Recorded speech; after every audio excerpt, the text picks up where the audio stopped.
Hi there, I'm Jon Kirkman. I'm a journalist and a broadcaster based in the UK. You may recognise this place, you may not, but it's a different location from where I normally do these things. This is what we're talking about today. This is a brand new Caravan box, and it's a wonderful thing. It's very, very heavy. I mean, it's very, very substantial, you can see by the way I'm picking it up. And it's called Who Do We Think We Are? Now, that's the box cover. Inside here, there's an absolute cornucopia of delights. This is the hardback book. Now, obviously I can't go into great detail here because it's very hard, but I'm going to open it randomly.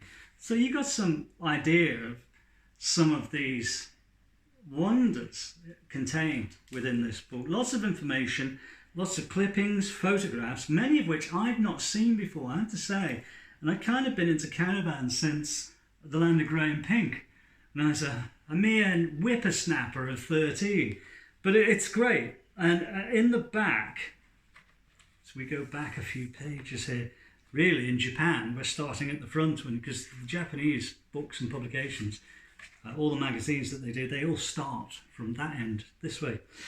This is basically, that there is the Stephen Wilson remix of Land of Grey and Pink, and I guess it's probably the definitive Caravan album, but that you get all the details from all the albums here that are in this box, and there's so many of them, it's incredible. We're only up to 1980 here, and 81. Now, we go back, we're back into the halcyon days of Caravan here in the 70s.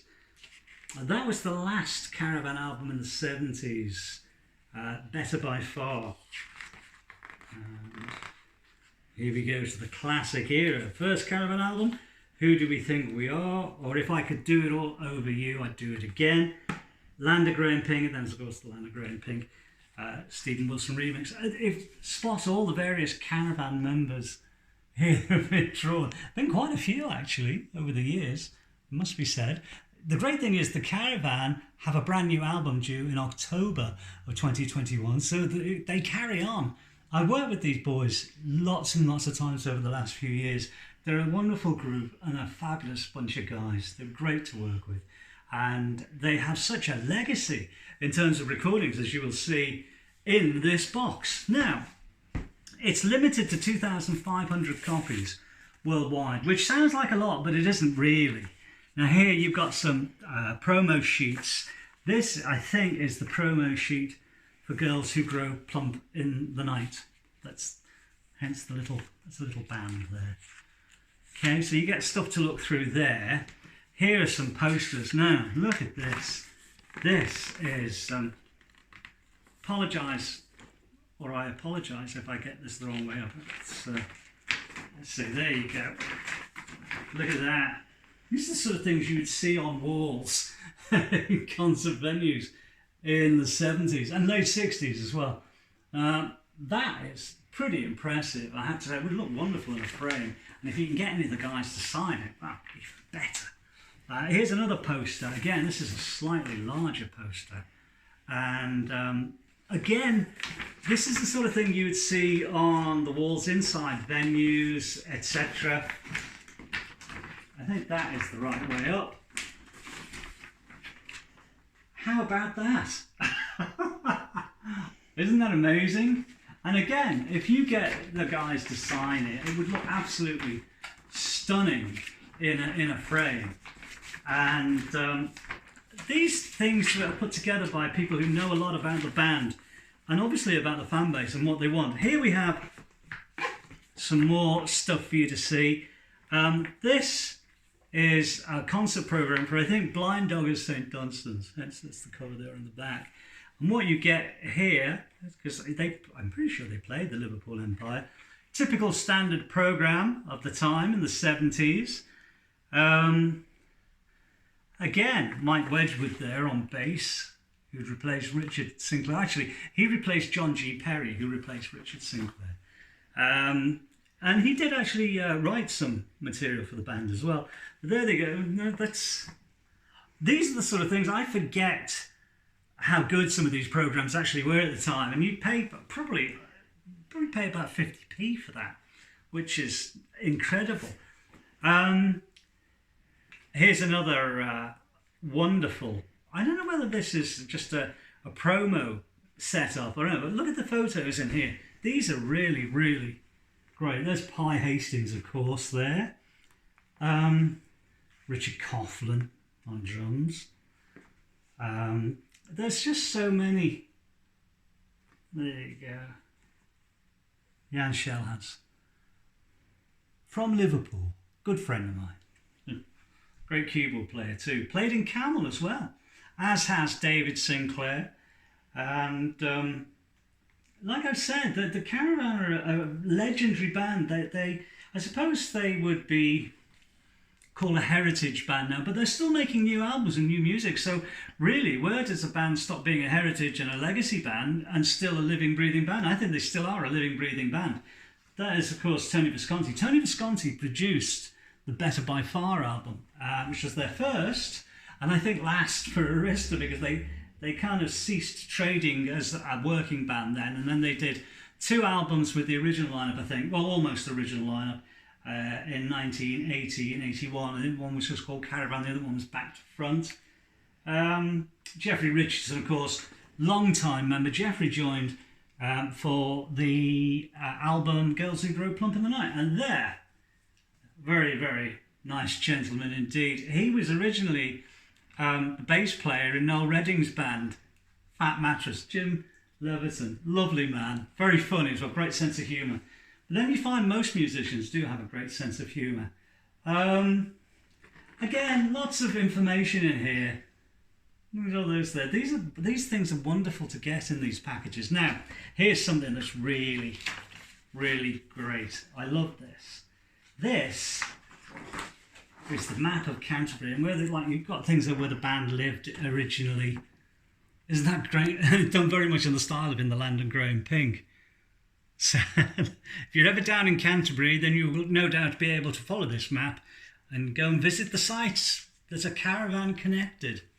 Because the Caravan are a legendary band. They grew out of a legendary band called the Wildflowers in Canterbury. Now, the Wildflowers were responsible for 2 incredible bands. The Soft Machine was one of them, and Caravan were the other. And they basically are, both Soft Machine and Caravan, really the foundation stones of what became known as the Canterbury Sound.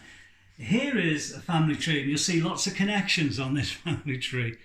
And again, this is another wonderful thing that would look great in a frame, signed by as many people as you can get from the Canterbury Sound, which includes Gong, Soft Machine, oh gosh, lots of others, Egg, Steve Hillage, believe it or not, and all sorts of things.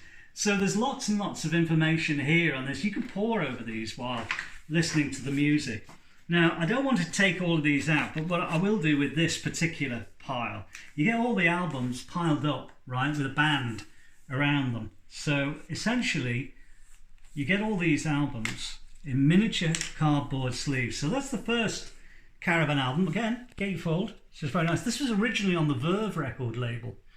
And they signed to Verve Records, and then Verve Records ceased operations in the UK. Sometime, I think, around about late 68, early 69. I know Frank Zappa was on Verve Records as well, and then he switched to Reprise.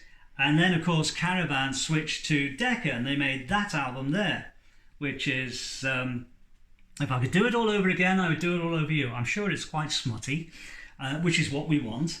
Here is the album for, just the debut for Jeffrey Richardson, Girls Who Grow Plump in the Night. And I think it's pretty self-evident why she's plump. Whether she went that plump in the night, I wouldn't know.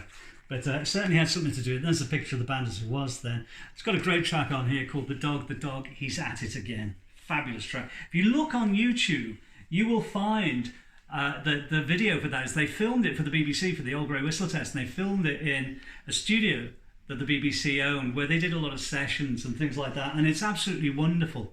More albums here. That is the album. I think that came out in 1980. And then there's that's one that came out in the mid-90s for originally HTD Records, which was a small independent label. That's a live album which was recorded, I think, around about the time of the Battle of Hastings. And here's another live album as well. There's lots of live material in here, in all of these albums. But one of the most interesting things, I know a lot of people are interested in this, if you're going to remix an album for 5.1 and Blu-ray, this is the Caravan album to do it. It's not that any of the other albums aren't any good. They are, they're great, but this really is the definitive album. It did go gold eventually over the years with accumulated sales. This has been remixed and remastered by Stephen Wilson, who really is the de rigueur guy to go. When you're talking about archive albums, he does a lot of work with Yes, Jethro Tull, all these great prog bands from over the years. And of course, I think he's worked with King Crimson as well. And he's done this particular album. It sounds superb. I played it on the Blu-ray player. It sounds wonderful. Now that's an album that a lot of people did not like at the time. David Sinclair was no longer in the band, and they brought in a guy called Steve Miller, who'd been in a band called Delivery. And again, another Canterbury sound band. He was more kind of R&B based, maybe jazzier than Dave Sinclair. And a lot of people did not like that album, which is weird because the next one after that was Dave Sinclair came back and it was more like the Caravan of old again. Although after this album, Richard Sinclair left. So the Sinclairs were in and out of Caravan a few times. But I really like Waterloo Lily. I don't know why people don't like it. I think it's a really, really good album. In fact, all the albums are on here. All the albums from the 70s, which would include, if I could do it all over again, Land of Grey and Pink, Waterloo Lily, Girls Who Grow Plump in the Night, Blind Dog at St Dunstan's, Cunning Stunts. I've got to be careful how I say that because it is. I remember going around Holland and seeing a big sign, which I think Pi Hastings has the photo of it. See Caravan perform, you know what, live at The Hague. So that was a good one. And then of course we had the Symphony. And then, of course, we had the final album of the 70s, which would be Better by Far. All in all, I know it's expensive, but when you think of the amount of discs in this and the amount of love, care and attention that has gone into this, I really think it's a no-brainer for you. There's only 2,500 copies of this, and you get it from Mad Fish, which is part of Snapper. And they've done a few like this in the West. They did the wonderful Gentle Giants, the Steve Hillage one. And the Steve Hillage one actually won an award at the Prog Awards. And they do these boxes to such a high standard. You really can't argue with them. It's one of those things that if you get it, of course, you can transfer all the CDs to your iPlayer or your device or whatever, and then just keep them nicely in the box. The posters and the programs and the book, they're absolutely stunning, and it really is worth the money. And I'm not being paid anything by Snapper or Madfish to say this, but if anyone's going to do these boxes, believe me, these people do them incredibly well. So do have a look online. I think some of your online retailers will have them. And like I said, you can get them pretty quickly. It's better to go direct, I think, and you'll find the address running across the bottom of this page as I'm talking to you now. But there it is. Caravan, who do we think we are? And it's a beautiful set. Well, I mean, it is a thing of beauty, an absolute delight to work your way through all of these albums. And of course, this is always the case. If you're a long-time Caravan fan, there's lots of things. Oh God, I haven't heard that for ages. Play it, and you'll go, wow. You've got to start with the remix, though, of Land of Grey and Pink. I mean, it's still a landmark album now.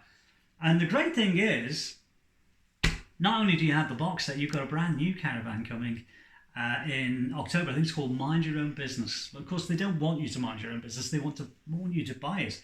And I do heartily recommend that as well, because I have heard it.